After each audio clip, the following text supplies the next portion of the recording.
Welcome to Fair Game. I'm Kristine Leahy. My guest today won a Super Bowl with the St. Louis Rams' greatest show on turf. He's a 7-time Pro Bowler and one of the best wide receivers of all time. Torry Holt is here. Yes. Torry, it's good to have you. Thank you. Thanks for having me. So I want to get this out of the way right off the bat. You caught a lot of balls in your career. Yeah. 920 to be exact, and you have the hands to prove it. Oh my. Oh my. It's like no one knows me for playing football or winning a Super Bowl. Well, yes, they do. Being all decade, being a semifinalist for the Hall of Fame. They only know me by this finger. And kids love it. Like, Mr. Holt, can I see your hand? Can I see your hand? And as soon as I show them that. And you don't want to fix that? No, I don't, because I'm tired of surgeries. Okay. I've had a number of surgeries on my knees. I have screws in this finger, in my index, left index. I see the scar. And I'm just like, you know what? I'm just tired of the surgery, so I'm just going to leave it like this. It still works. It's functional. Okay. Now, I do have problems when it gets really cold because it's arthritic. How did that one specifically wind up like that? Well, it was 2005 or 6. We were playing the Pittsburgh Steelers. It was a Thursday night game, and I'm blocking Deshaun Townsend as Marshall was running the ball, and my finger gets caught in his jersey. Well, as he goes to get away, it snapped.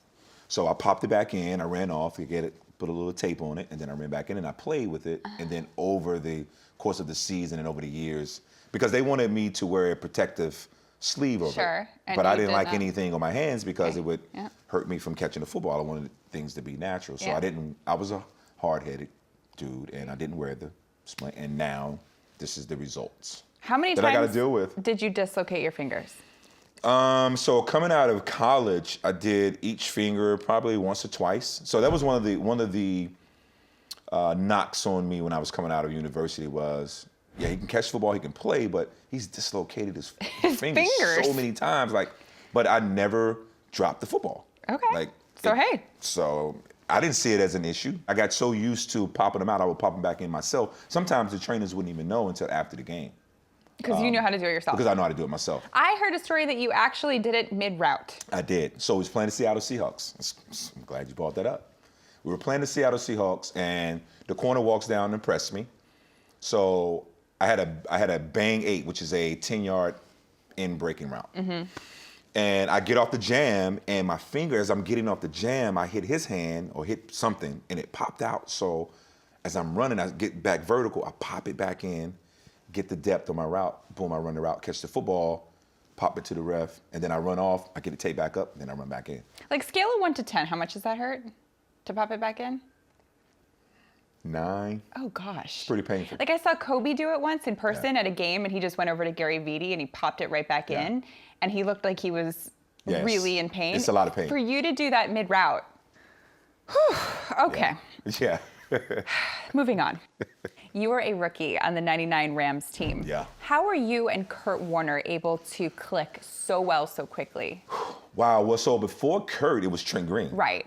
And Trent and I and all of us, we had a really good understanding for football, a really good understanding for the offense, and we worked at it before and after practice. And then when Trent went down, Kurt jumped right in, and we never skipped a beat, and it was because of Kurt's work ethic and his attention to details. And then he was playing along guys that had the same mindset that he had. So if we had to spend time after practice to get on the same page, we did that. If we had to come out before practice to get on the same page, we did that. So it was just it was a very natural fit, but it was also work and time and effort put into it as well to get that continuity so quickly. And then you played in one of the best Super Bowls of all time. Oh, unbelievable. Super Bowl 34 against the Titans. What do you remember most about that game?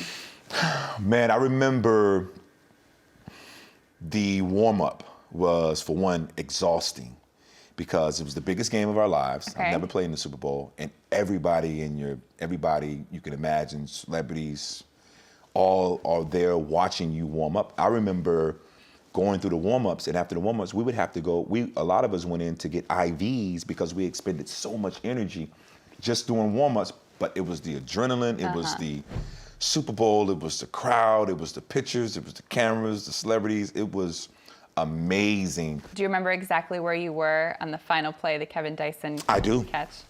I do. I was on the other end, myself and our owner, Stan Kroenke. And he was all nervous, and I'm saying, Stan, just relax. We got this. Like, we're going to win this Super Bowl. There's no way we come this far and not put ourselves in position to win it. And I remember the ball being snapped, Kevin Dyson running his route, Mike Jones dropping off into his coverage. And I just remember McNair throwing it to Dyson, God rest his soul, Steve McNair, the late Steve McNair, God rest his soul. And Mike Jones just coming out of nowhere and making an unbelievable play tackle to get Kevin Dyson down on the ground 1 yard from the end zone. And I remember seeing the ref saying, he didn't get in. And I looked at Stan and I said, I told you. And we just ran out onto the field, and the crowd was going crazy. Our sideline was going crazy. And next thing I know, we were up on the podium and the confetti was coming down. So I was like, you know what? I've watched Super Bowls ever since I was a young kid, and all the way through high school and through college. And I just remember thinking to myself, wow, I would love to be a part of the confetti being a champion. Yeah. And then here I am, the confetti's coming down, my family's there, my teammates. It was a surreal moment. It's kind of crazy you guys only got to experience that one time.